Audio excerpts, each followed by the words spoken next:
warahmatullahi wabarakatuh. Assalamualaikum warahmatullahi wabarakatuh. Innal hamdalillah nahmaduhu wa nasta'inuhu wa nastahdihi wa nastaghfiruh wa natubu ilaihi wa natawakkalu alaihi wa na'udzu billahi min shururi anfusina wa sayyiati a'malina.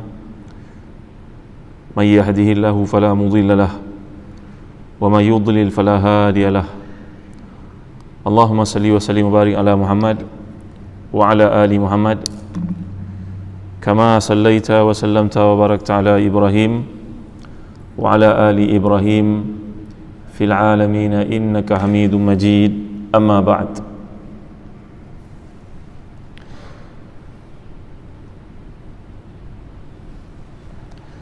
Syukur kepada Allah SWT kerana pada pagi yang mulia ni kita dapat berhimpun bersama-sama dalam satu Jumaat yang indah yang disifatkan Nabi SAW. Man salla salatul fajri fi jama'ah faka'annama qama kullal lail. Siapa yang hadir salat subuh berjemaah baginya pahala qiyam sepanjang-panjang malam. Jadi tuan-tuan dan puan yang dirahmati dan dikasihi sekalian, dalam hadis yang lain Nabi SAW telah pun mengingatkan kita bahawasanya salat subuh berjemaah ni sangat berat melainkan kepada mereka yang dikurniakan iman oleh Allah Subhanahu wa taala.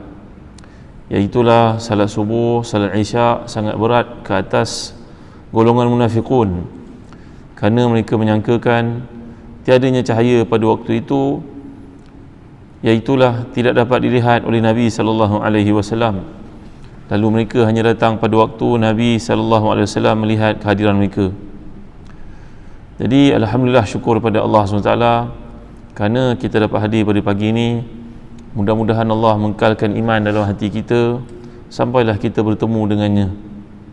Kerana itu Nabi SAW seringkali berdoa, Allahumma inni as'aluka imanan la yartad wa na'iman la yanfad wa murafaqata nabiyyina Muhammadin sallallahu alaihi wasallam fi ala jannatil khuld. Iaitulah maksud, ya Allah, aku pohon kepadamu iman yang tidak murtad, nikmat yang tidak putus-putus, dan kesempatan untuk menemani Rasul Muhammad sallallahu alaihi wasallam masuki syurga yang tinggi. Walaupun Rasulullah SAW telah pun dijamin oleh Allah tempatnya, kemuliaannya, keagungannya, namun baginda SAW sendiri pun berdoa kepada Allah Subhanahu wa taala dengan menyatakan demikian, meminta kepada Allah supaya iman itu tidak berhenti di tengah-tengah jalan, supaya iman itu terus subur dalam diri. Pada pagi ini tuan-tuan yang dimuliakan Allah sekalian, marilah sama kita merenung firman Allah Subhanahu wa taala dari surah Ali Imran yang menceritakan tentang peluang untuk setiap manusia memasuki syurga. Iaitulah firman-Nya dalam ayat 133 surah Ali Imran, A'udzubillahi minasyaitonir rajim. Wasari'u ila maghfiratin min rabbikum wa jannatin 'arduha as-samawati wal ard u'iddat lil muttaqin الذين ينفقون في السراء والضراء والكاظمين الغيظ والعافين عن الناس والله يحب المحسنين والذين إذا فعلوا فاحشة أو ظلموا أنفسهم ذكروا الله فاستغفروا لذنوبهم ومن يغفر الذنوب إلا الله ولم يصروا على ما فعلوا وهم يعلمون. Dalam ayat ini Allah menceritakan kepada kita maksudnya, dan segeralah untuk mengejar keampunan dari Tuhanmu dan syurga yang seluasnya seperti langit dan bumi, yang telah pun disediakan untuk mereka yang bertakwa. Iaitulah mereka yang sentiasa menginfakkan hartanya dalam keadaan senang dan susah, dan yang menahan dirinya ketika marah dan beri keampunan kepada manusia. Dan Allah suka kepada mereka yang sentiasa berbuat ihsan.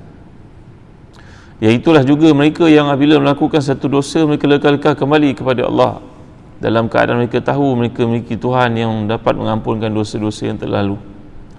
Siapakah yang dapat memberikan keampunan melainkan Allah? Dan mereka tidak akan kekal melakukan dosa-dosa sehingga mereka bertaubat dan sedar akan kesalahan tersebut. Jadi inilah dia satu berita gembira kepada orang-orang beriman untuk dapat tempat rahmat di sisi Allah mengikut kualiti-kualiti yang telah ditetapkan. Andainya seorang kita ni terlibat sebagai seorang penenda, nak dapat satu peluang perniagaan, projek dan sebagainya, maka kita membacalah kriteria yang perlu ada kepada mereka yang masuk tender. apakah kriteria kualiti yang perlu ada. Seandainya kita tidak memiliki kualiti tersebut, maka kita tidak layak.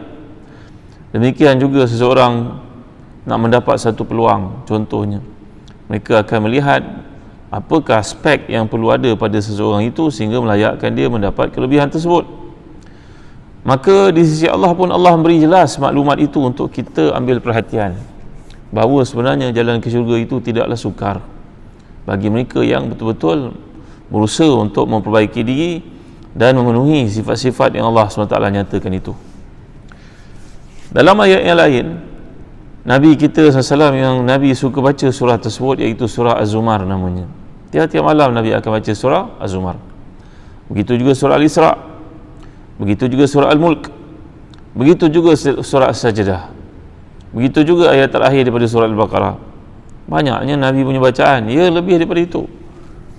Kadang-kadang ketika Qiyamul Lail, sahabat yang ikut bersama-sama Nabi SAW dalam Masjid Nabawi itu, yang mana rumah Nabi bercantum dengan Masjid Nabawi, maka Nabi dilihat membaca surah Al-Baqarah lengkap dan diikuti dengan surah-surah berikutnya, Ali Imran, Nisa, dalam beza-beza riwayat, setengah mengatakan Nisa dulu, Ali Imran kemudian, dalam rakaat yang panjang.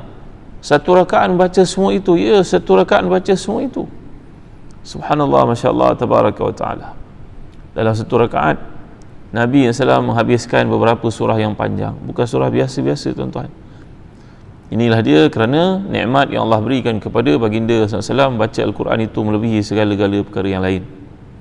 Seseorang dari kita nak buat tamsilan yang mudah, mungkin boleh membaca berbagai-bagai benda berkaitan dengan keduniaannya, media sosialnya, duduk berjam-jam dan tengok analisis bagaimana dia spend harian tersebut, bagaimana diisi masa tersebut. Dia akan lihat, Masya Allah, Tabaraka wa Ta'ala, panjangnya waktu aku bersama media sosial berjam-jam, ya. Tak perasan. Ketika tidur dengan telefon, ketika dalam kenderaan dengan telefon, dia berjabat dengan telefon, melihat, ikut perkembangan. Maka kembali kita kepada surah yang Nabi gemar baca ini, antara ayat yang boleh kita lihat iaitu firman Allah Subhanahu wa Ta'ala, A'udzubillahi minasyaitonir rajim. Wasiqal ladzina taqaw rabbahum ilal jannati zumara, dan akan dibawa orang yang bertakwa kepada Allah SWT itu masuk dalam syurga secara berombongan. Jadi setelah manusia memenuhi tuntutan dalam peristiwa di padang mahsyar, di titian sirat, dan dalam keadaan hisab itu, maka perjalanan mereka akan diteruskan lagi, dan terakhir sekali mereka akan diteruskan ke tempat terakhir mereka, sama ada syurga ataupun neraka. Bagi orang yang selalu di dunia dahulu bertakwa dan juga beriman, beramal saleh kepada Allah Subhanahu Wa Taala, maka telah tersedia untuk mereka syurga seperti yang telah dibacakan dalam ayat surah Ali Imran tadi. U'iddat lil muttaqin, syurga ni telah siap sebenarnya disediakan untuk mereka yang bertakwa. Jadi golongan penghuni syurga ni akan dihantar masuk ke pintu syurga dengan berombongan. Para Nabi dan Rasul dalam satu rombongan, para ulama dalam satu rombongan, para syuhada dalam satu rombongan, dan begitu juga golongan-golongan yang lain. Setiap orang akan masuki syurga bersama dengan rombongan yang serupa dengannya. Kalau kat dunia kita datang sembahyang subuh ni, kenal teman-teman, walaupun kadang-kadang tak ingat nama. Nanti bila jumpa di tempat-tempat lain teringat, you kat mana? Oh, I kat bangsa, teringat. Walaupun kita berada dalam profession yang berbeza-beza. Kadang jumpa pula kat Mekah, ya Allah, jumpa lagi kat Mekah, kenal, ingat. Maka orang yang masuk syurga, mereka tidak akan masuk secara bersendirian, mereka akan masuk secara berombongan, mengikut rombongan. Ketika di dunia dahulu, dia cenderung kepada mana? Dalam bab-bab akhirat maknanya, mungkin orang ni merupakan ahli perniagaan, mungkin dia ada perkara-perkara yang berkaitan dengan perniagaan dia, tapi dia kekal dengan dirinya sebagai seorang yang rajin datang sembahyang subuh, maka dia akan hadir dalam rombongan orang ahli sembahyang subuh. Dia akan jadi ahli rombongan orang yang melakukan infak. Dia akan menjadi ahli rombongan yang menjaga anak yatim. Dia akan menjadi ahli rombongan menjaga silaturahim. Dia dalam rombongan orang yang menjaga hak orang-orang Islam yang memerlukan. Dia akan berada dalam rombongan jihad. Subhanallah, masya-Allah, tabaraka wa taala. Ada orang mempunyai perniagaan yang besar tapi tidak suka untuk dikenali. Bila ada bantuan-bantuan yang memerlukan penghantaran, contohnya untuk menggali telaga di tempat-tempat tertentu atau membantu orang-orang yang kelaparan sedunia, maka misi itu turut diikuti olehnya tanpa orang lain kenal bahawa fulan bin fulan ni merupakan seorang tokoh korporat yang hebat. Orang tak kenal, dia pun pakai macam orang biasa, cakap macam orang biasa, tidak menunjuk-nunjuk. Subhanallah, masya-Allah, tabaraka wa taala. Bila ditanya kepadanya, kenapa tuan nak buat benda-benda begini? Kata, saya nak merasai kehidupan macam ni ustaz. Biarlah orang tak kenal pun. Ayah ibu saya telah meninggal dunia, dan alhamdulillah adik-beradik pun saya dah bantu. Saya nak cuba merasai semangat orang susah ni, kerana Ramadan datang itu kadang-kadang cepat sangat berakhir.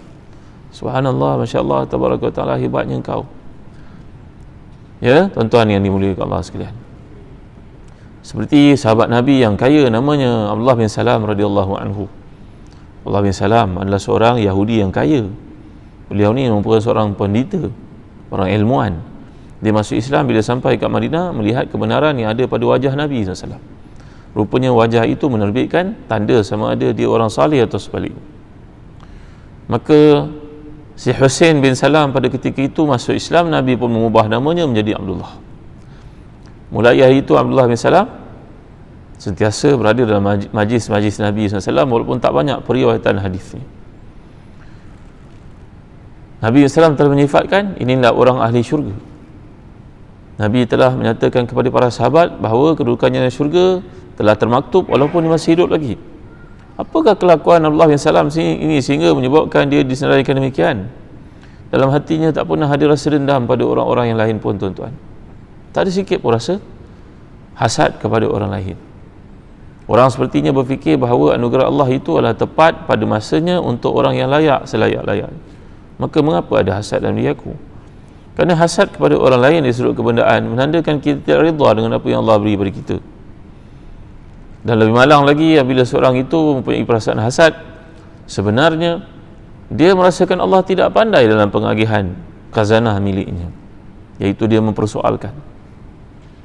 Allah bin Salam lepas wafatnya Nabi SAW masih lagi kelihatan mengangkat kayu-kayu untuk dibawa pulang ke rumahnya bagi tujuan menyalakan api ketika musim sejuk. Dan peristiwa itu dilihat oleh sahabat-sahabat yang lain, anak-anak sahabat yang lain, orang-orang muda. Mereka mengatakan, tuan Abdullah bin Salam, tuan orang kaya kan, alhamdulillah ada rezeki, kenapa tak angkat, suruh pembantu angkat, khadam dan sebagainya, kayu-kayu ini untuk digunakan bagi memanaskan rumah. Jawapannya, wahai anakku, sungguhnya dalam diri ini ada sifat ego, takabur, sombong, maka ia tidak akan dapat dirawat melainkan dengan buat kerja-kerja semikian. Ya, begitu juga Huzaifah bin Al-Yaman radhiyallahu anhu yang telah menjadi gubernur di Madinah selepas kewafatan Nabi SAW, nantikan Sayyidina Umar Khattab radhiyallahu an. Walaupun demikian, masih lagi mengangkat kayu di pasar Madinah, sehingga orang akan mengatakan, kuatkan laluan bagi Huzaifah, gubernur, amir nak jalan. Tepi ke tepi, ini ada gubernur lalu. Dia angkat sendiri, tuan.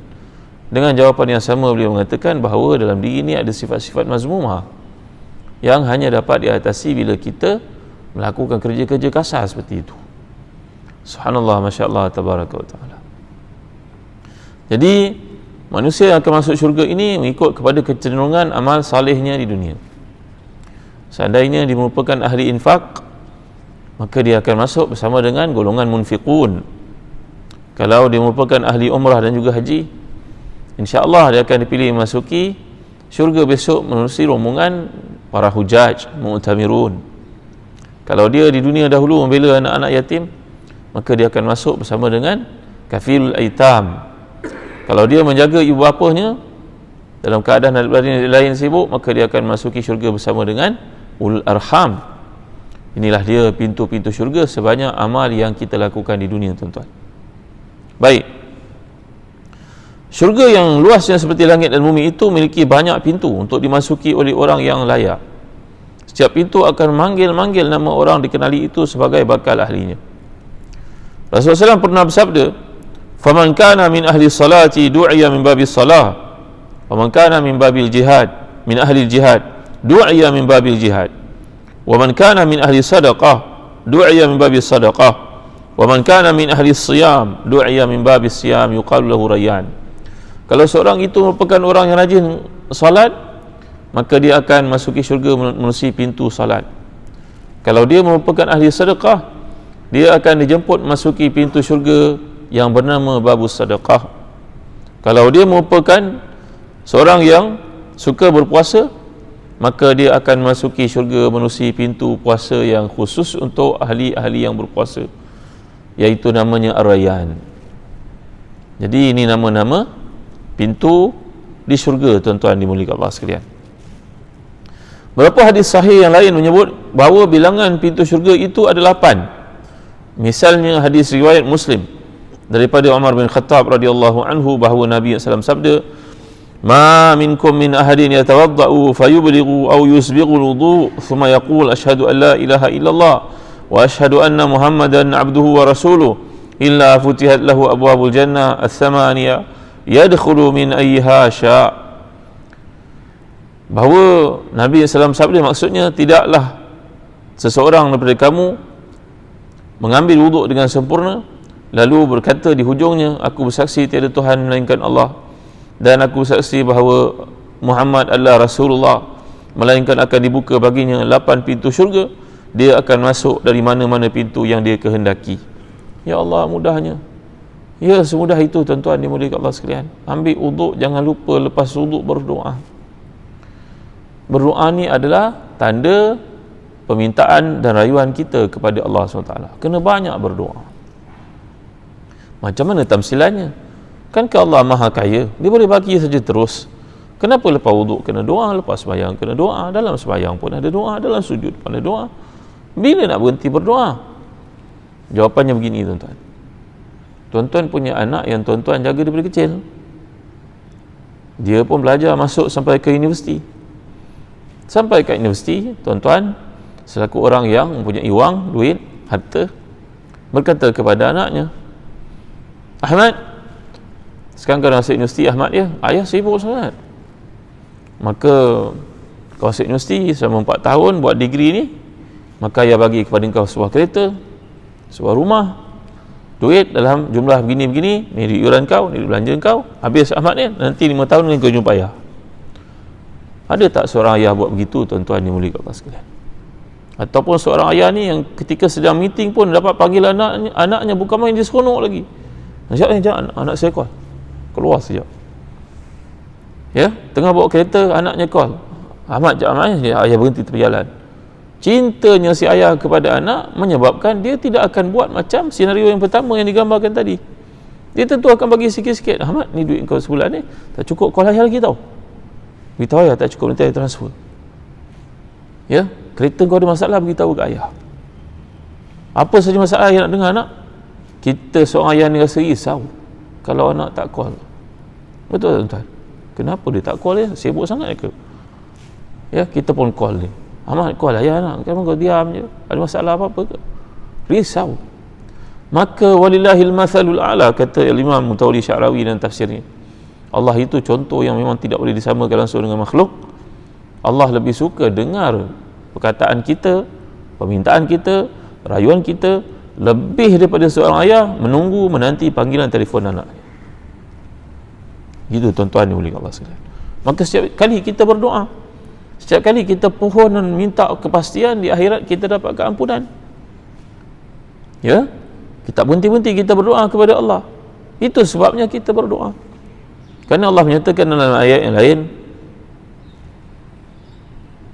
"Wa may yastakbir an ibadati," siapa yang takabur daripada mengingati aku, maka dia akan masuk neraka dalam keadaan dakhirin, dalam keadaan yang hina.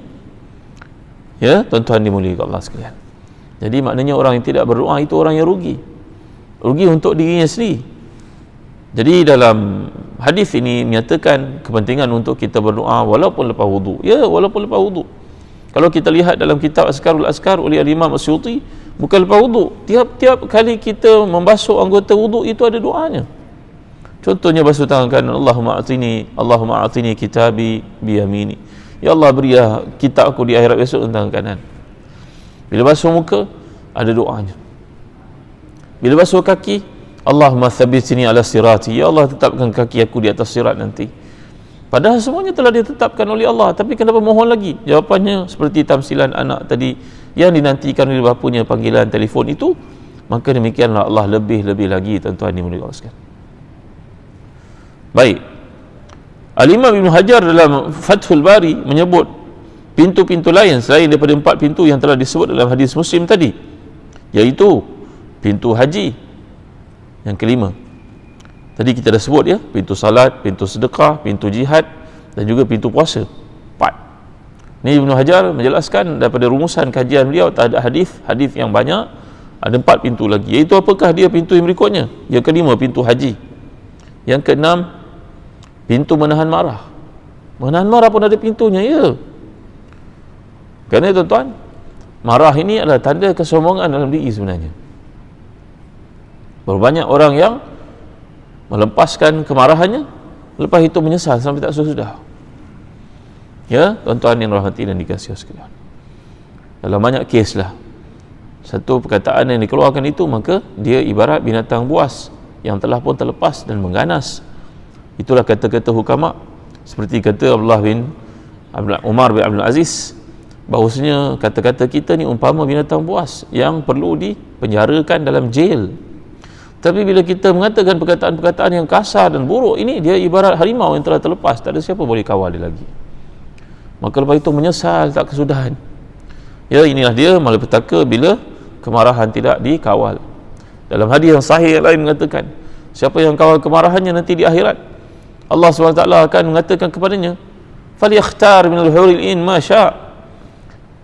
Nanti di akhirat, kerana dia mampu mengawal kemarahannya di dunia, maka Allah akan katakan kepadanya, di sini di hadapanmu bidadari yang jelita, pilihlah kamu banyak yang kamu nak. Allah berikan kepadanya kemuliaan seperti itu kerana menahan kemarahan ketika di dunia dalam keadaan dia mampu untuk melepaskannya. Satu hari Umar bin Abdul Aziz radhiyallahu anhuma, cucu Sayyidina Umar yang mulia yang menjadi khalifah ini, tempohnya tidak panjang, cuma 2 tahun saja, tuan-tuan. Orang kata orang-orang salih itu kadang-kadang umurnya pendek, mungkin ada kebenarannya. Tapi ramai juga orang salih yang umurnya panjang. Kata-kata seperti ini, kata-kata yang dipanggil sebagai manis mulut saja, tuan-tuan. Ya, macam orang katalah, wallah patutlah tadi dia cakap begini, rupanya dia nak meninggal dunia rupanya. Sebenarnya tak ada tanda apa-apa pun orang nak mati, tuan-tuan. Tapi kita ni selalulah buat perkaitan seperti itu hanyalah untuk berkata. Hanya untuk berkata, manis mulut namanya. Ya, sopan santun dan sebagainya. Umar bin Abdul Aziz ini menjadi khalifah cuma 2 tahun saja, kemudian meninggal dunia. Setengah riwayat mengatakan dia diracun. Tuan-tuan yang mulia sekalian, orang salih ini ialah banyak masalahnya, ramai orang tidak senang dengannya. Umar bin Abdul Aziz satu ketika sedang makan bersama dengan menterinya dalam satu majlis rasmi. Bayangkan, dengan menteri-menterinya, mungkin ada duta, ialah orang besar-besar semua. Sedangkan kerajaan Islam pada masa itu seluas empire yang sangat besar. Kuasa Islam pada masa itu ibarat macam Amerika lah yang dipanggil kuasa besar dunia pada hari ini. Semua orang takut dengan kerajaan Islam. Ketika beliau makan dalam santapan diraja itu, tiba-tiba datanglah yang bawa makanan itu, bawa tertumpah pula atas bajunya. Bayangkan tuan-tuan, tengah serve makanan itu, jatuh kuah ataupun air itu tumpah atas bajunya. Bayangkan, tidakkah melenting seseorang kalau berada dalam situasi itu, tuan-tuan? Dengan muka, dengan isyarat. Kalau zaman dulu-dulu, waktu itu orang seperti itu layak dipancung saja, memalukan khalifah. Orang nombor 1 dalam dunia, tuan-tuan, empire yang paling besar dalam dunia pada masa itu. Tetapi Umar hanya diam saja, tenang saja wajahnya. Menteri-menterinya pula yang panik, apa akan berlaku ni? Dan yang bawa makanan itu yang tidak sengaja itu terus membacakan ayat 133 surah Al-Imran yang dibacakan di awal tadi, iaitu wal kadhiminal ghaidh. Allah memperuntukkan syurga itu untuk, yang pertama, orang yang menginfakkan hartanya di jalan Allah. Yang kedua, orang yang menahan marah ketika dia meluap-luap. Al-kadhiminal ghaidh, perkataan kadhim, kazama yakzumu maknanya memendamkan, tutup, tahan. Ketika dia meluap-luap, air itu menggelegak-legak, mendidih, ditutup di atasnya. Begitulah perumpamaan perkataan kazama wal kadhiminal ghaidh. Maka Umar pun berkata meneruskan, teruskan ayat itu apa lagi? Ayat berikutnya menyatakan wala afina aninas. Umar berkata, aku maafkan kau. Kau baca ayat berikutnya wala afina aninas, iaitu mengampunkan manusia. Aku ampunkan kau. Tadi aku tahan marahku, sekarang aku ampunkan kau. Apa lagi? Sayyidina Umar tanya lagi kepadanya. Nampaknya orang yang serve minuman, bekerja bawahan itu pun hafal Quran pada masa itu, tuan-tuan. Maka dibaca ayat berikutnya, wallahu yuhibbul muhsinin. Allah suka kepada orang berbuat ihsan. Maka Umar berkata, engkau aku bebaskan kerana Allah. Dalam saat kehadiran beliau berkuasa untuk ambil tindakan kepada pesalah itu, dipendamkan perasaan marahnya, dimaafkannya, dibebaskannya. Pada masa itu nak bebaskan orang yang dalam keadaan perhambaan bukan benda mudah, tuan-tuan. Tambahan pula kalau hamba itu punya expert ataupun skill yang tertentu yang payah untuk dicari. Kita ni kalau ada pekerja yang bagus, sukar nak dapat pada waktu yang tough macam ni, tuan-tuan. Dalam crucial period, waktu macam ni susah nak dapat orang yang bijak, jujur, integritinya tinggi, susah nak dapat. So kalau kita dapat, tiba-tiba ada orang tawarkan kepadanya gaji lebih baik, kita tawar lebih lagi, kerana kita tahu dengan seorang dia macam dia ni boleh buat 10 kerja contohnya, bukan? Amanahnya, jujurnya, kelulusannya, kita tak ada pun dia boleh uruskan office dengan baik. Dia datang jumpa kita, tuan nak minta, bos nak beritahu sikit bos. Ya, ada apa tuan beritahu? Saya suka kerja kat sini, alhamdulillah, syukur pada Allah. Tapi entah macam mana dia orang hantar pada saya email yang bagi tawaran gaji kerja lebih RM500. Saya perlu duit ni sebenarnya. Kita pun teringat, Allah, ya dah 3 tahun aku tak naik gaji kau, mana aku naikkan kau RM1,000. Tak apalah tuan-tuan, kalau gajinya mahal tapi kerjanya bertanggungjawab, kita sukar dapat orang sepertinya. Ini kalau pekerja. Tapi kalau hamba, lebih daripada itu. Kerana hamba ni diperolehi hanya dengan belian. Orang yang mempunyai kemampuan ni harganya mahal, dibeli di pasar hamba dengan harga mahal. Maka Umar bin Abdul Aziz mengatakan kepadanya, aku pendamkan kemarahan aku kerana Allah, aku ampunkan kau, aku bebaskan kau kerana Allah Subhanahu Wa Taala. Allahu Akbar, Masya Allah, Tabaraka wa Ta'ala. Jadi membebaskan hamba ni pahalanya besar di sisi Allah SWT.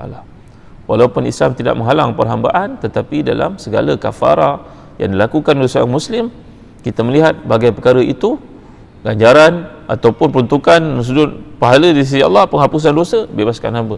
Kerana Islam punya target 100 tahun lepas kewafatan Nabi, perhambaan sudah pun lupus, sudah pun pupus, sudah tidak digalakkan.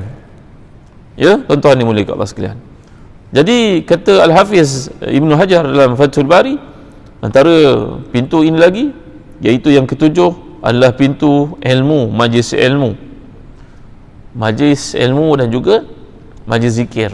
Orang yang rajin wirid, orang yang rajin mengamalkan Asmaul Husna, menghayatinya, orang yang belajar, bersungguh-sungguh dalam belajar ilmu agama, memperuntukkan kehidupannya ada waktu untuk dengar majlis ilmu. Ustaz, saya tak sempat, Ustaz, saya pilot.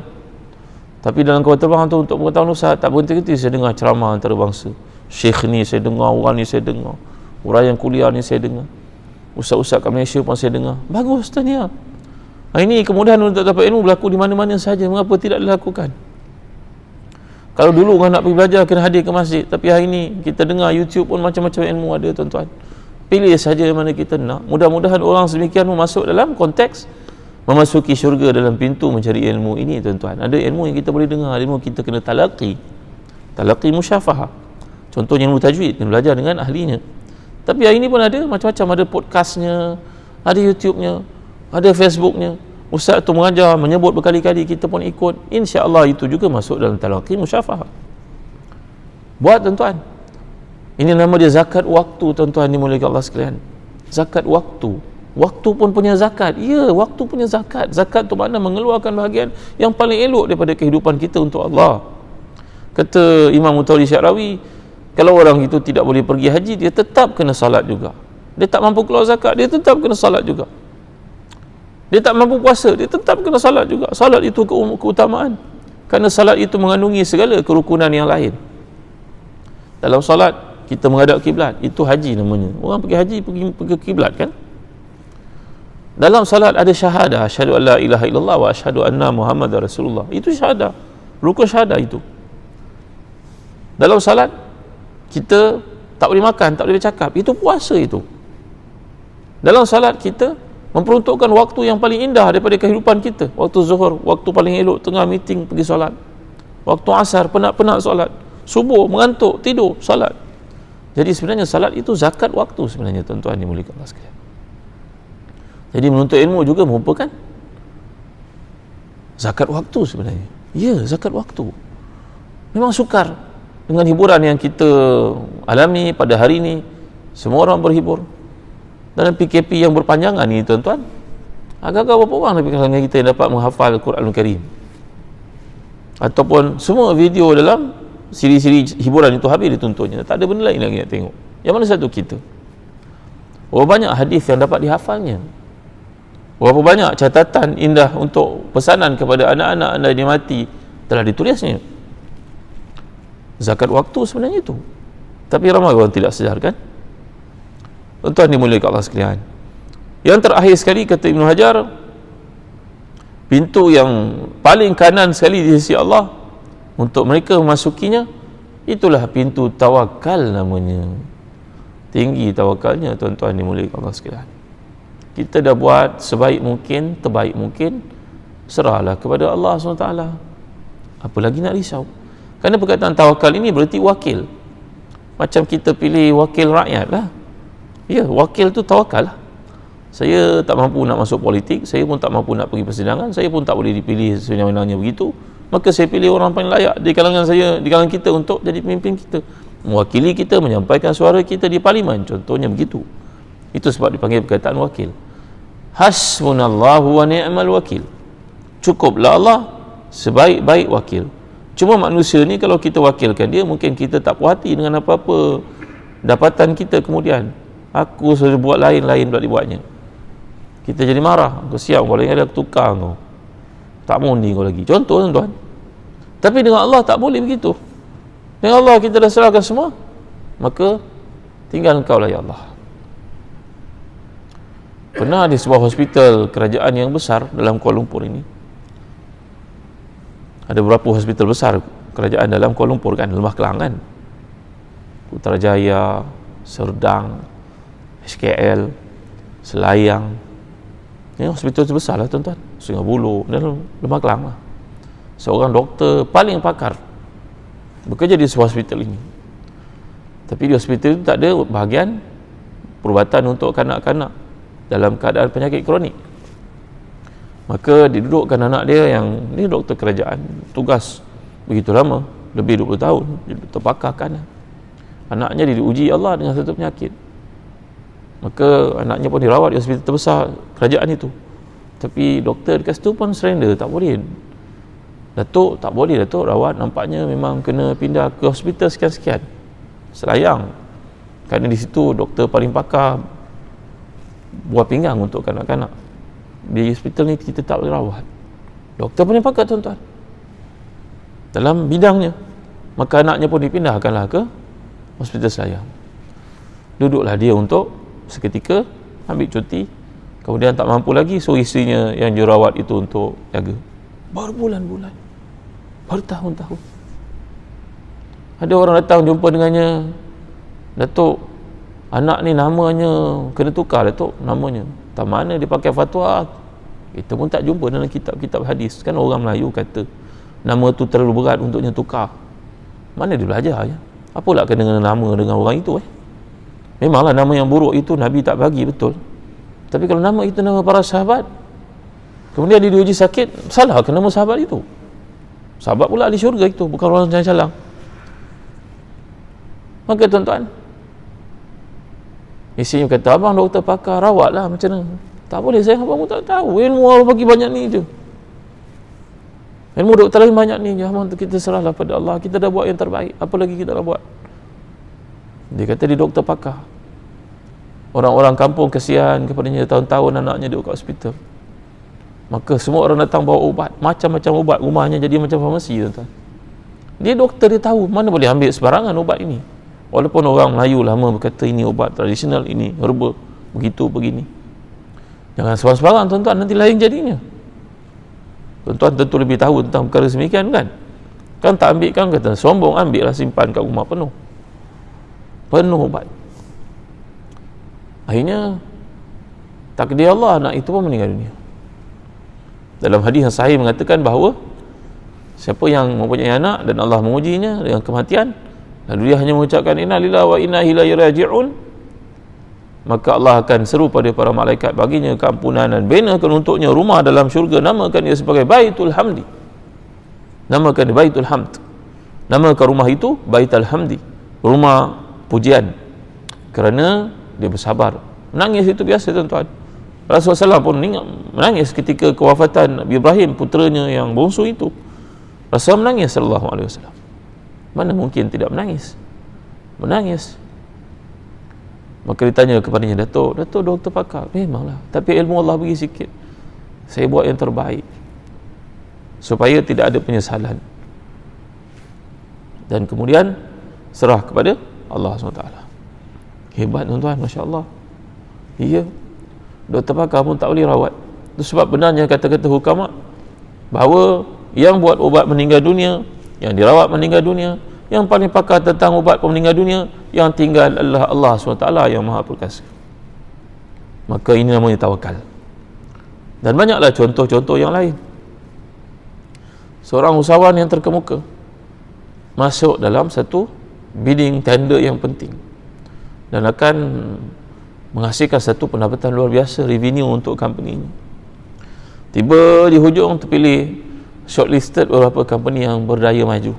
Ada kriteria yang tertentu. Ini bosnya berkata, bercerita. Tapi dah tiba kat final stage sekali, maka ahli dalam meeting itu mengatakan, kamu akan dapat daripada projek ini nilai 70 juta. Tak banyak pun Ustaz, 70 juta sahaja. Tapi yang hadir dalam meeting itu berkata, kamu boleh tak peruntukkan sebanyak 3 juta, kena bagi dalam bentuk cash kepada orang sekian-sekian, kerana mereka ni buat kerja untuk kamu. Kamu tak perlu tahu siapalah. Dia buat telefon, manager tersebut pun telefon bosnya kat satu tempat lah, negeri lain, luar pada KL. Bos, ya macam mana? Alhamdulillah kita sampai ke final stage, tapi dalam ruang yang tertutup ini dipanggil saya dan beritahu kamu akan menang tender ni. Cuba kamu ready tak peruntukkan 3 juta bagi cash? Nak dekat raya ni kena hantar duit cash. Bosnya kata tak boleh lah, ini namanya rasuah. Dia kata lah, ni orang tolong kita. Tolong apa? Tolong untuk masuk neraka. Tak payahlah, kau pack kau balik lah. Balik bos, ya balik. Allah bagi kita rezeki kot lain, tak apa, tak ada masalah. Walaupun kita bagi semikian, kita sama-sama akan masuk neraka. Kita menggalakkan bangsa kita di bangsa korup. Kerana indikator rasuah dalam negara kita begitu berada pada tahap yang bahaya tuan-tuan ni boleh kongsikan. Itu sebab sungai pun boleh tercemar, itu tercemar, habis semua sekali. Kerana bukan saja yang tertentu ambil rasuah, malahan yang bawah-bawah itu pun sama juga, terlibat juga. Di tempat-tempat yang ada pendatang haram untuk duduk, illegal immigrant ni duduk bina rumah, setiap hari kita nampak pihak tertentu masuk dengan kereta petrolnya, dengan apanya masuk berapa tuan-tuan? Masuk minta wang pengeras supaya dilepaskan. Bila akan berakhir perkara ini kalau tak semua orang merasakan dia bertanggungjawab? Kalau tidak sebutir pasir, tidak akan jadi sebuah pantai. Apabila semua pasir itu mengatakan aku tidak penting, betul? Kalau tidak sebatang pokok dalam hutan belantara itu, tidak akan jadi sebuah hutan yang indah. Apabila semua pokok yang ada dalam hutan itu berkata aku tidak penting. Kalau tidak setitis air dalam lautan, maka tak akan jadi sebuah laut. Apabila semua titisan air itu mengatakan aku tak ada kena-mengena. Begitulah masalah umat Islam tuan-tuan pada hari ini.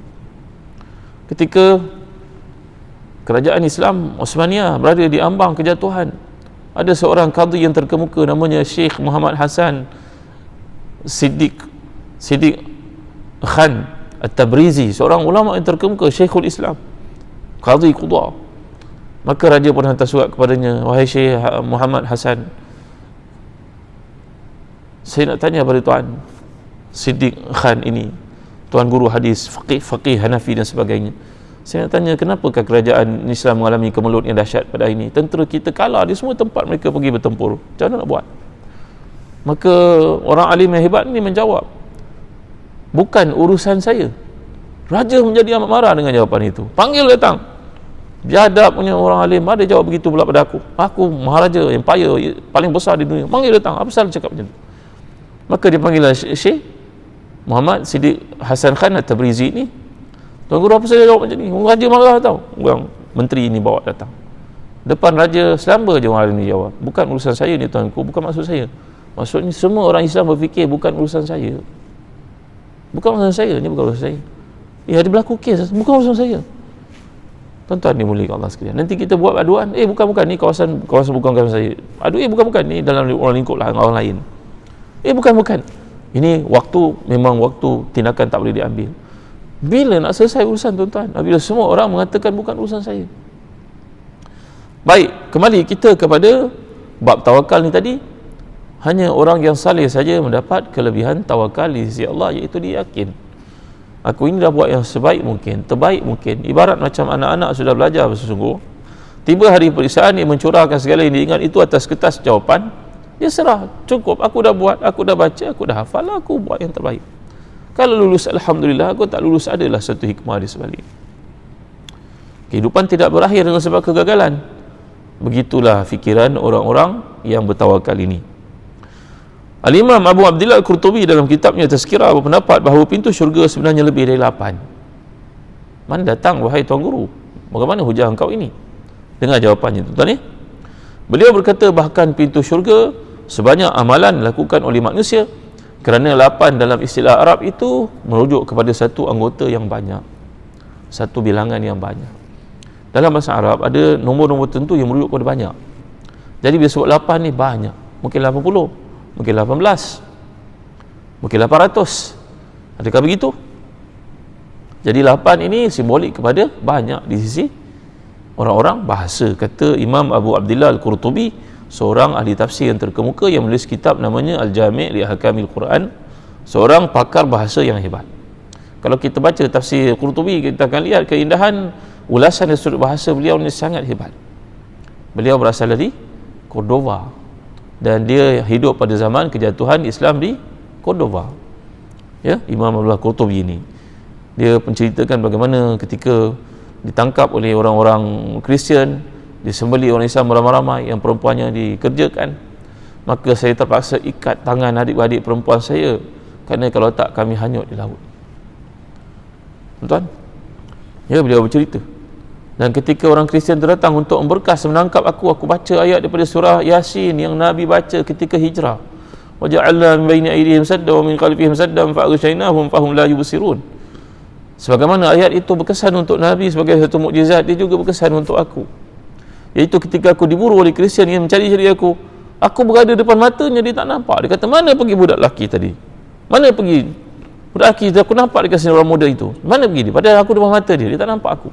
Aku baca ayat ini. Wa ja'alna min baini aydihim saddan wa min khalfihim saddan fa aghshaynahum fahum la yubsirun. Ayat ini dibaca Nabi ketika baginda keluar dari rumahnya menggantikan baginda di tempat tidur Sayyidina Ali karramallahu wajhah itu. Baik. Beliau menyebutkan nama-nama yang lain sehingga mencapai lebih daripada 16 pintu.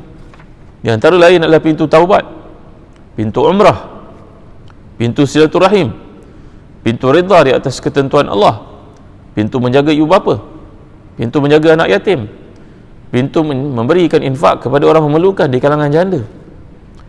Tuan-tuan dimuliakan Allah sekalian, setiap orang akan masuk syurga melalui salah satu pintu ini sesuai dengan amalan dan keikhlasannya di dunia. Al-Imam Jalaluddin Al-Mahalli adalah seorang ulama yang terkemuka dalam mazhab Syafi'i, menulis kitab tafsir namanya Tafsir Al-Jalalain. Beliau merupakan seorang ahli perniagaan. Ialah ada kecenderungan masing-masing. Ada orang alim yang hidupnya zuhud, ada orang alim yang berniaga dan berjaya, ada orang alim yang berniaga dan ditipu orang, macam-macam lah tabiat dalam hidup ini. Beliau selalu lambat datang ke kuliahnya. Anak muridnya pun hairan, Tuan Guru lambat. Akhirnya beliau kata pada anak muridnya, anak-anakku sekian, mengajar ni satu kehebatan. Semua orang puji, orang suka. Kalau zaman sekarang orang sebarkan kat YouTube, ustaz tu berkata demikian, ustaz tu berkata demikian, ustaz tu orang hebat, panggil Tuan Guru lagi kadang-kadang. Tuan Guru kalau dulu-dulu dapat gelaran ni kepada orang yang ada pondok, punya anak murid ramai, melahirkan ramai orang-orang yang terhormat. Tapi zaman sekarang masuk kat Facebook, selalu pun orang panggil Tuan Guru. Apa nak buat? Mudah sangat gelaran diberikan pada hari ini. Dah ada ustaz, semua orang boleh pakai. Cuba kita pakai gelaran doktor suka-suka, boleh tak tuan? Tak kena tangkap dengan pihak perubatan. Pandai-pandai kita pakai AR kat depan. Boleh Datuk pakai AR? SR boleh, tangkap orang nanti yang main. Tapi zaman sekarang orang pakai ustaz, semua orang tak kisah. Dia ingat ustaz tu senang-senang boleh bagi pada sesiapa. Ya, tuan-tuan dimuliakan Allah sekalian, Imam Jalaluddin Mahalli datang lambat ke kuliahnya dan berkata kepada anak-anak muridnya, sebenarnya anak aku malam tadi aku tidur lambat lah, maafkan aku ya, aku malam tadi aku banyak kerja. Maka orang pun heran, apa benda kerja dia siang meniaga, malam apa lagi dibuat, part time ke apa? Pada hari matinya mereka menemui dalam simpanan Jalaluddin Mahalli list nama orang memerlukan di kalangan penduduk di Kahira itu, yang dia pergi hantar sendiri. Macamlah tindakan para sahabat dulu-dulu yang buat benda itu buat sendiri. Nabi SAW, tuan-tuan, untuk pengetahuan tuan-tuan, dalam hadis yang sahih mengatakan Nabi mempunyai ramai khadam, sukarelawan keliling baginda. Sampai Nabi nak keluar ke situ pun ada orang tolong ambil, seorang tolong ambilkan selipar. Nabi nak pergi wuduk pun ada tolong ambilkan air. Nabi bersama dengan isinya pun ada orang tolong jaga lah. Dalam rumah dulu mana ada pintu macam kita, tuan-tuan. Para sahabat berkhidmat untuk Nabi SAW. Tetapi ada dua benda yang Nabi tidak pernah menyuruh orang melakukan untuknya. Dua benda ini tuan-tuan ambil manfaat. Nabi tak pernah buat dua benda ini dengan suruhan orang lain. Nabi akan lakukan dengan diri sendiri, sallallahu alaihi wasallam. Nabi tak pernah wakilkan pada siapa pun untuk buat. Nombor satu, Nabi tak pernah wakilkan siapa pun untuk bersedekah bagi pihaknya. Tak pernah. Nabi akan hulurkan sendiri, sallallahu alaihi wasallam. Yang kedua, Nabi tidak akan menyuruh sesiapa pun membantunya untuk mengambilkan air pada waktu malam ketika nak bertahajud, bagi mengajar kita nikmat untuk ikhlas dalam buat satu benda, sallallahu alaihi wasallam. Dua benda ni Nabi tak akan wakilkan siapa pun, tolong ambil duit ni bersedekah orang, tak. Nabi akan buat sendiri, sallallahu alaihi wasallam. Jadi tuan-tuan, dalam hidup ini dia penuh dengan ghurur. Wala yaghurrannakum billahil gharur. Ini namanya tertipu, tuan-tuan. Tertipu ni berarti kita seronok buat satu benda, orang puji, orang puja, lalu timbullah sum'ah dalam diri. Bagus fulan bin fulan tu. Kalau tak ada dia, kalau orang cerita benar-benar dengan sebab ikhlas, tak mengapa, tuan-tuan. Itu jadi satu busyra ajil mukmin. Itu Nabi nyatakan itu satu memang hadiah untuk orang beriman. Tapi kalau tidak ada, sesekala kita buat tapi dipuji orang, memang tidak layak kita dengan sifat itu sebenarnya, tapi kita berseronok. Kebetulan kita buat orang tahu, kebetulan, bukan kita pun tabiat kita buat benda itu pun. Ya, tuan-tuan dimuliakan Allah sekalian. Jadi Imam Jalaluddin Mahalli adalah seorang tokoh ulama mazhab Syafi'i yang hebat, yang bersedekah dan orang tidak tahu, barulah anak muridnya tahu, nama ramai orang. Kerana kalau kita pergi ke masjid seperti ini, ramai orang kenal. Cuba kita pergi rumah flat. Orang flat itu sibuk bekerja, bawa lorinya, bawa grabnya. Dia tak sempat naik kuliah, tuan-tuan. Dia tak sempat datang ke masjid. Jarang-jarang mereka dapat tanggung. Penat. Moga Allah ampunkan semua, tuan-tuan.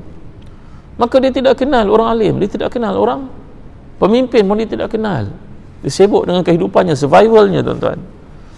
Maka kata Jalaluddin Mahalli, kadang-kadang aku pergi tempat orang miskin itu, dia marah aku. Kenapa kau datang lambat? Kata nak hantar lambat pula. Aku pagi ni dengan sebab kelebihan duit yang ada pada aku berniaga. Tak boleh siapa dia paksa aku, pun aku kena marah juga. Tapi aku diri sabar diriku.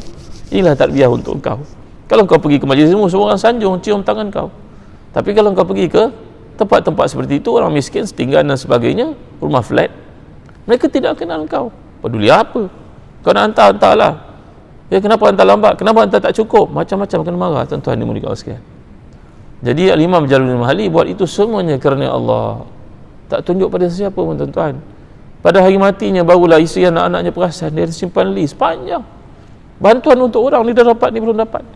La ilaha illallah Muhammadur Rasulullah. Lebih hebat daripada itu ada cucu Nabi, namanya Al-Imam Habib Ali Zainul Abidin, seorang ulama terkemuka yang sangat mulia.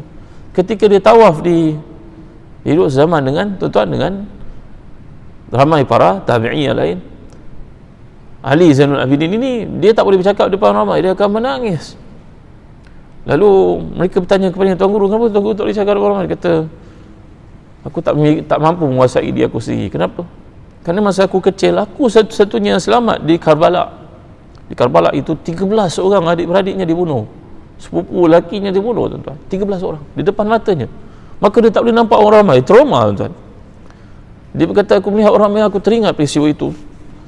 Dibunuh, mereka tinggal aku seorang saja. Itu pun aku pun hampir-hampir dibunuh. Lalu makcik aku berkata, kalau nak bunuh budak kecil, baby ini, bunuh aku dulu.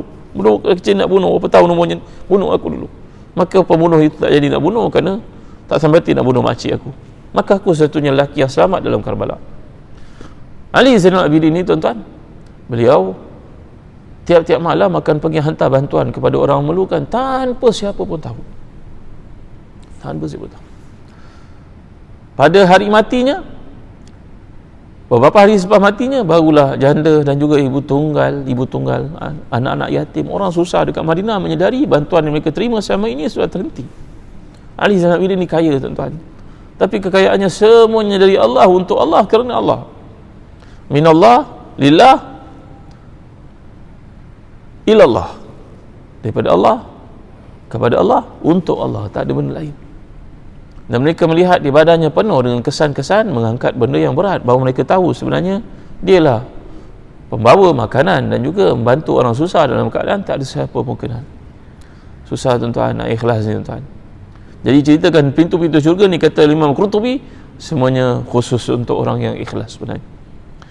Baik, setiap pintu dan pintu-pintu syurga sangat luas, kerana Nabi telah menyatakan, wallazi nafsu Muhammadin biyadi inna ma bainal misra'aini masari'il jannah la kama baina Makkah wa Hajar atau kama baina Makkah wa Busra.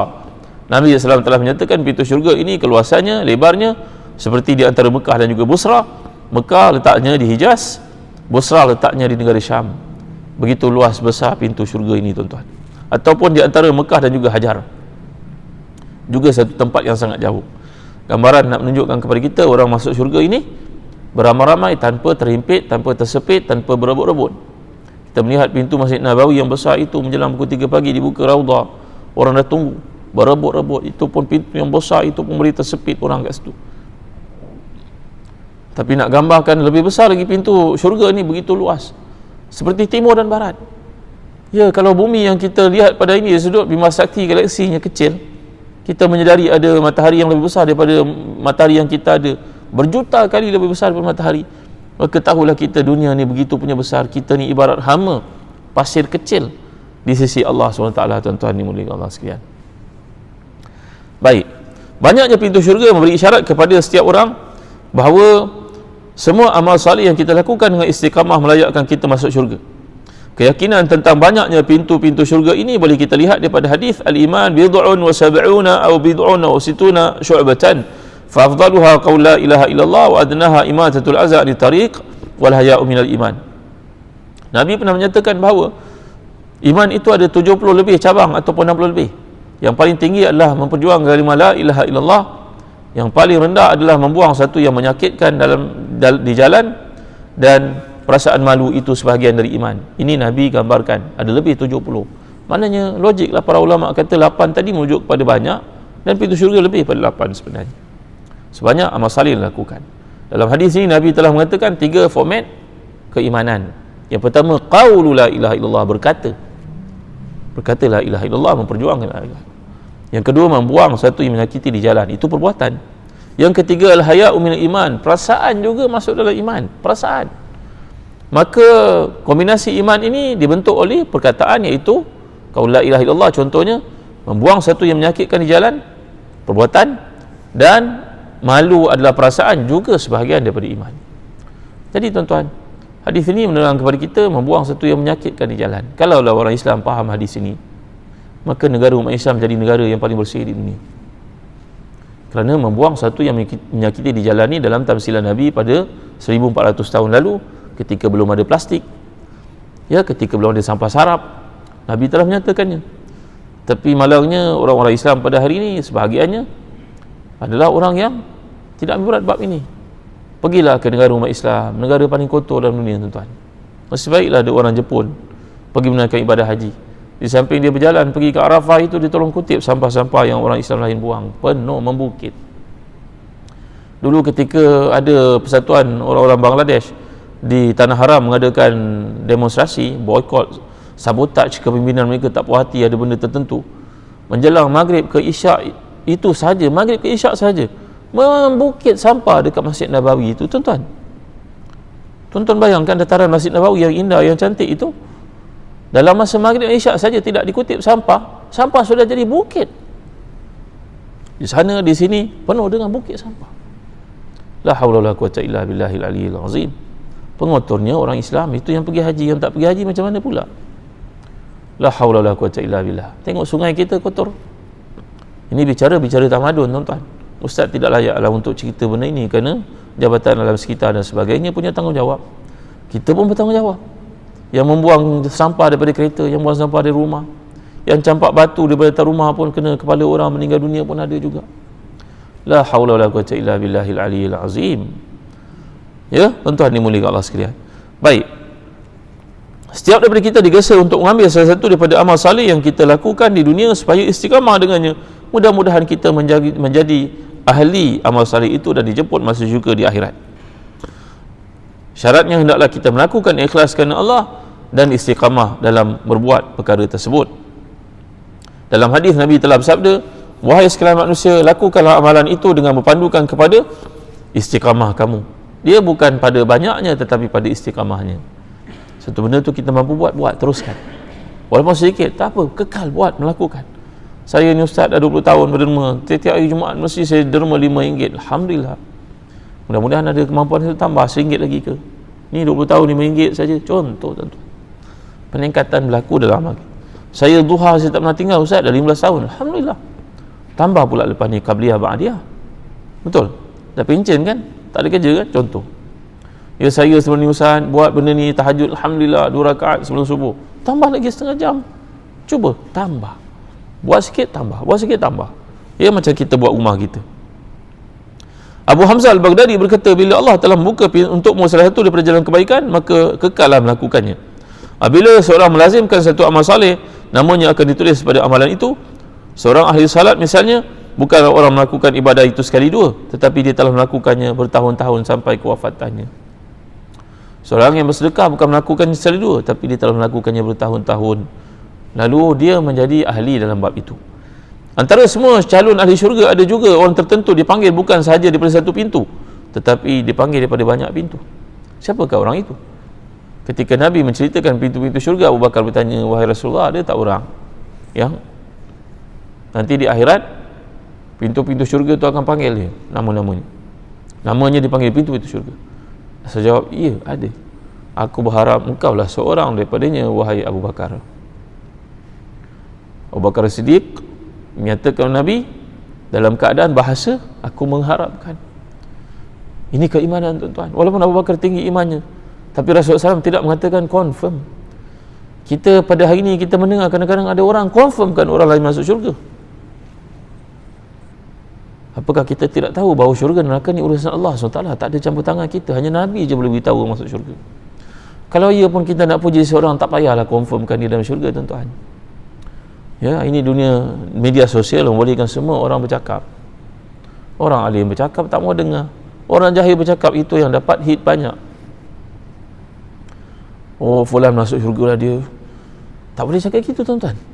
Tak boleh cakap begitu. Nabi SAW pernah menegur para sahabat yang mengatakan, oh dia ni masuk syurga, mati syahid. Nabi kata, apa yang kamu tahu tentang syurga? Mungkin dia bercakap satu perkataan yang Allah murka dan masukkan dia neraka, walaupun dia mati syahid. Ya, walaupun dia mati syahid. Yang berkata itu pula dalam satu riwayat ibunya sendiri, Rasulullah, anak saya mati syahid masuk syurga. Rasul kata belum tentu. Mungkin dia berkata satu perkataan yang akan kemurkaan Allah, lalu terhalang dia masuk syurga. Nangis ibu itu tuan-tuan dimuliakan Allah sekalian. Maka satu perkara yang kita kena betulkan dalam hidup, jangan mudah-mudah cakap orang masuk syurga. Ini bahasa orang kafir tuan-tuan. RIP kan, rest in peace. Betul? Mana boleh cakap begitu kepada orang Islam? Pastikan orang masuk syurga, orang tu mesti ada syurga. Tak boleh cakap begitu tuan-tuan. Tak boleh cakap. Nabi hanya bercakap beberapa orang sahabat masuk syurga kerana wahyu daripada Allah. Selain daripada itu, Nabi kata, aku mengharapkan. Tengok bahasa Nabi kita SAW. Abu Bakar bin Abi Quhafah ni adalah penghulu sahabat-sahabat Nabi dan penghulu sekalian orang beriman yang mencapai martabat siddiqin. Tidak ada amal kebaikan yang dapat bawa ke syurga melainkan beliau segera melakukannya. Baik tuan-tuan, yang terakhir sekali, semua pintu syurga tidak akan dibuka untuk siapa pun sebelum Rasulullah SAW dan umatnya memasuki syurga tersebut. Ini penghormatan buat Nabi dan umatnya. Imam Muslim meriwayatkan daripada Anas bin Malik, Nabi bersabda, "Ati babal jannah yawmal qiyamah fa astaftih fa yaqul khazin man anta fa aqul Muhammad fa yaqul bika umirt la aftahu li ahadin qablak." Nabi sampai ke pintu syurga yang pertama, manusia pertama sampai pintu syurga, Nabi mengetuk pintu syurga. Malaikat menjaga bertanya, siapakah engkau? Nabi menjawab, akulah Muhammad. Lalu penjaga syurga itu mengatakan, engkau saja dibenarkan untuk masukinya wahai Rasulullah. Rasulullah pun masuki syurga. Manusia pertama masuk syurga adalah Rasulullah SAW. Lepas itu adalah umat Nabi Muhammad SAW sebelum umat-umat yang lain. Semoga Allah masukkan kita ke dalam syurga bersama dengan Rasulullah dan para sahabat, dan bersama dengan orang yang kita kasihi, dan mudah-mudahan Allah beri kepada kita peluang untuk beri syafaat kepada orang yang bermasalah di kalangan umat Islam. Amin ya rabbal alamin. Sallallahu ala sayyidina Muhammad wa ala alihi wa sahbihi wasallam. Walhamdulillahi rabbil alamin. Semula kita menangguhkan kuliah pada pagi ini yang baca suratul Asr tasbih kafar. Bismillahirrahmanirrahim. Wal 'asr. Innal insana lafi khusr illa alladhina amanu wa 'amilus salihat wa tawassaw bil haqq wa tawassaw bis sabr. Subhanakallahumma wa bihamdik asyhadu an la ilaha illa anta astaghfiruka wa atubu ilaik. Alhamdulillahirabbil alamin wassalatu wassalamu ala asyrafil anbiya'i wal mursalin sayyidina Muhammadin wa ala alihi wa sahbihi ajma'in. Allahumma ighfir lana dhunubana wa liwalidina warhamhum kama rabbana shighara wa li jami'i masyayikhina wa li jami'i ashabil huquq alaina minal muslimina wal muslimat wal mu'minina wal mu'minat bi rahmatika ya arhamar rahimin. Allahumma inna nas'aluka imanan la yartad wa na'iman la yanfad wa murafaqata nabiyyina Muhammadin sallallahu alaihi wasallam fi ala jannatil khuld. Rabbana atina min ladunka rahmatan wa hayyi' lana min amrina rashada. Rabbana atina fid dunya hasanah wa fil akhirati hasanah wa qina azabannar. Wa sallallahu ala sayyidina Muhammadin wa ala alihi wa sahbihi wa baraka wa sallam. Walhamdulillahirabbil alamin. Taqabbalallahu minna wa minkum.